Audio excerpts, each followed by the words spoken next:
Итак, напомню, что мы выкроили одну деталь переда с слоем сеточки, это у нас как подкладка будет использоваться, а также еще одну деталь спинки, но уже без подкладки. И что я хочу еще добавить сюда, мы сделаем так, чтобы можно было вставить чашечки. Я уже как-то показывала в видео по пошиву красного слитного купальника, но покажу еще раз, как мы это делаем. Итак, мне нужна сеточка, нам нужен еще один слой сетки. Мы ее накладываем сверху, так, чтобы полностью захватились боковые швы пару сантиметров выше проймы. То есть нам не обязательно сильно высоко делать, буквально вот на этом уровне мы будем все это отрезать. Для начала я это все наложила сверху на основную нашу деталь. Сейчас все приколю по периметру.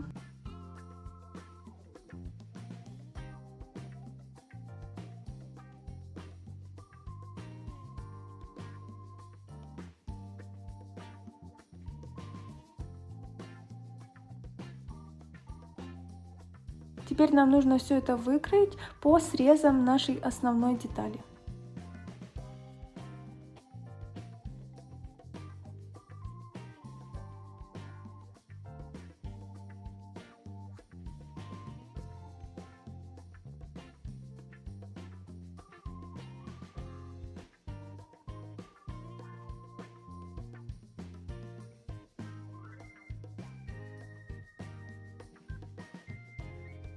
Вот что у нас получилось, такая дополнительная деталь. И теперь нам нужно найти здесь середину. Я складываю просто лицом к лицу, нахожу середину снизу, отмечаю иголочкой и сверху. Теперь беру мелок. И нам нужно начертить ровную линию от середины низа до середины верхнего среза.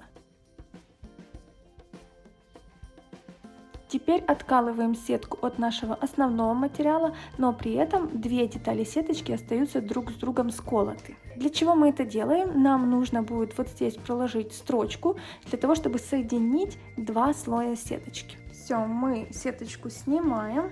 У нас остается отдельная деталь переда. Кстати, если у вас немного материала, то в принципе можно не дублировать полностью всю деталь переда. Можно дублировать только до вот этого вот момента. То есть нам главное продублировать вот здесь, там где у нас грудь. Бретели же не так важны. Но в целом я сделала бретели, чтобы показать, что можно сделать и так. Теперь идем на машинку и вот здесь вот прокладываем строчку зигзагом. Длина и ширина строчки 2. Зигзаг обычный.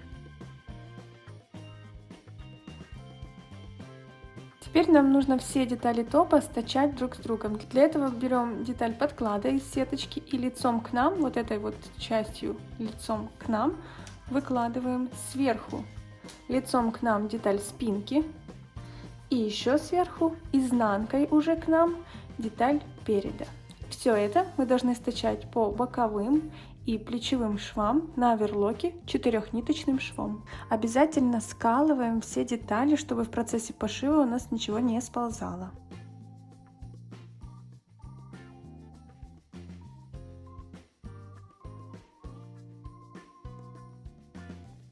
И теперь, когда мы вывернем, то у нас получится так, что все швы внутри закрыты, как и на трусиках. Вот это у нас боковые швы закрытые, и аналогично закрыты у нас плечевые швы. Теперь нам нужно обработать резиночками 2 проймы и вырез на горловине и спинке. Для этого мы будем делать точно так же все, как и делали на трусишках. Вот этот вот срез вокруг ножек. Точно так же. Здесь внизу у нас будет идти широкая резинка, как на трусиках на талии. Как мы определяем длину резинки? Как обычно, мы берем всю длину, умножаем ее на коэффициент эластичности резинки 0,9 в данном случае, и это будет длина нашей резиночки. Так как мы в построении не учитывали коэффициент эластичности вертикальный, то есть мы учитывали только горизонтальный, поэтому у нас ничего тянуть не будет, все будет хорошо сидеть, если мы возьмем дополнительный коэффициент на резинке.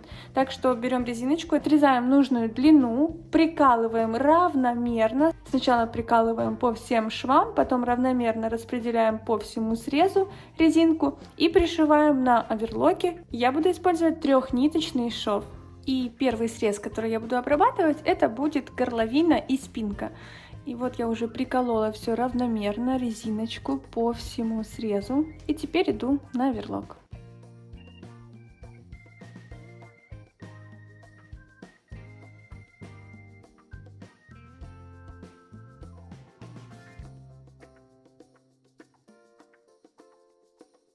Отворачиваем резиночку наизнанку и прострачиваем близко к срезу зигзагом. Зигзаг будет прерывистый, трехступенчатый, с такими же настройками, как мы шили на трусиках. Ну и абсолютно то же самое делаем с проймой.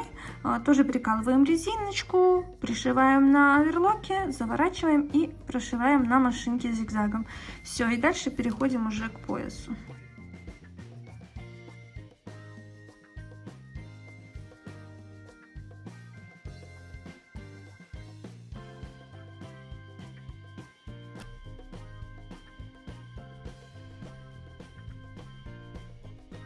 Так, все срезы мы обработали, остался только нижний срез, и мы будем пришивать резиночку точно так же, как пришивали на трусишках.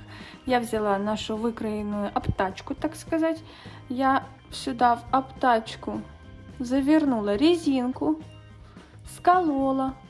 Резинка у нас заканчивается вот здесь, и у нас здесь есть 0,5 миллиметров, 0,7-0,5 для шва.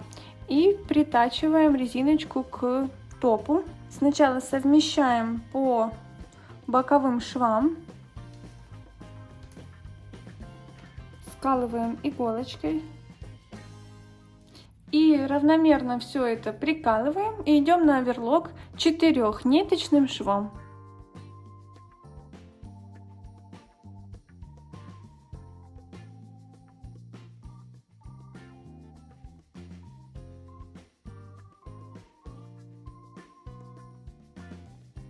Это могут быть треугольные чашечки специально для купальников, но у меня вот в наличии только такие, поэтому покажу, как я буду такую чашечку вставлять.